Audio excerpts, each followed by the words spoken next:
বলিউডের অন্যতম জনপ্রিয় গায়িকা আলকা ইয়াগনিক ১৬টি ভাষায় ২০০০-এরও বেশি গান গেয়েছেন তিনি। এমনকি কলকাতাতেও এমন মানুষ খুঁজে পাওয়া মুশকিল যারা তার নাম জানেন না। জন্ম গুজরাতি পরিবারে, শাস্ত্রীয় সঙ্গীত শেখা শুরু করেন ১০ বছর বয়সে।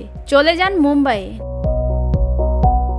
তাদের প্রথম পরিচয় ফিল্মের মতো, মায়ের বন্ধু আত্মীয় নির্জনের সঙ্গে স্টেশনে দেখা। প্রথম দেখাতেই ভালো লেগেছিল, বন্ধুত্ব থেকে প্রেম, এরপর বিয়ে। দুই পরিবার প্রথমে বিয়েতে রাজি ছিল না, কিন্তু বিশ্বাসের জোরেই সম্পর্ক টিকে গেছে। ভারতীয় গণমাধ্যমে এক সাক্ষাৎকারে আলকা বলেন, আমি অন্য পুরুষের প্রতি আকৃষ্ট হইনি, কারণ আমার নীতি এবং বিশ্বাসের প্রতি বারবার ভেবেছি আমি তাকে ভালোবাসি। এই ভালোবাসা এবং বিশ্বাসেই আমাদের সম্পর্ক চালিয়ে যাচ্ছে। নীরজ মুম্বাই ব্যবসা করার চেষ্টা করেছিলেন, কিন্তু ছোট শহরের সরল ছেলে হয় সফল হয়নি। এই তারকা শিল্পী চাইতেন যাতে তিনি বারবার প্রতারিত না হন, তাই শিলংয়েই থাকাই উপযুক্ত।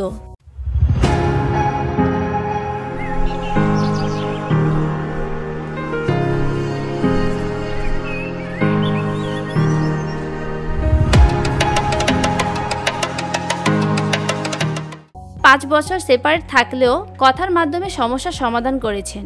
এখন নীরজ মাঝে মাঝে মুম্বাই আসেন। আলকা বছরে কয়েকবার শিলংয়ে গিয়ে পারিবারিক জীবন কাটান। ৩৬ বছর ধরে বিবাহিত হলেও আলাদা থেকে সুখী জীবন কেটেছে তাদের।